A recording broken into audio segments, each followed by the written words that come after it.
No te rānei I tū ai te tuatahi o ngā hui arotake I te ture whenua Māori I rungi I te marae o te puea I te tonga o Tāmaki Makaurau. I reira a pere wihongi hei taringa mō tātou, nō reira, kia te huri ake tātou ki tāna I kapo ai I taua hui. Tērā ia te tāhuhu o te wānanga e mea ana, whatu ngaro te tangata toi tū te whenua. Kia tāi ai te hanga I tētahi āhutanga hoau, ana koenei te tāinga mai I tēnei rā ki te wānanga I te pire hoau. He pire ea ta arotahi ana ki ngā hiahia o ngā kai pupuri whenua Māori. E whakamahia katoatia o rātou whenua ki tōna māiatanga. I tuatahi, whakarite mai ai kia tāi ai e te ao Māori.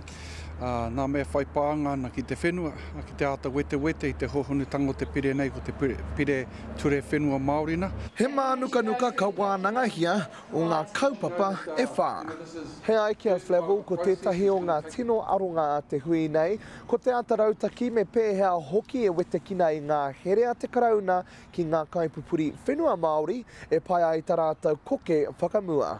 Konei tētahi o ngā mate I ngā tauko hipa, ke nā rungi te āhuatanga o te here, me tāna here, nā āhuatanga o te ture, ko tāna mahi he here I te kaki o te ao Māori a whenua nei. Kāti ka patua te rori mō ngā wiki e toru, hei rapu whakaro, e kohi ai ki te pire tika mo te iwi. Ka ata wete te hohonutanga o ngā kora kāputa, ka mutu I reira, ana kua whai wāhi rātau ki te whakahoki ki roto I aku ringaringa, te pire nei, mākua nō rā tērā e kōkiri ki roto te whare pāremata. Ko te manako o Flavel kia heri atu te pire rā ki te whare miere, hei te whiringa ānuku. Pere wihongi te karere.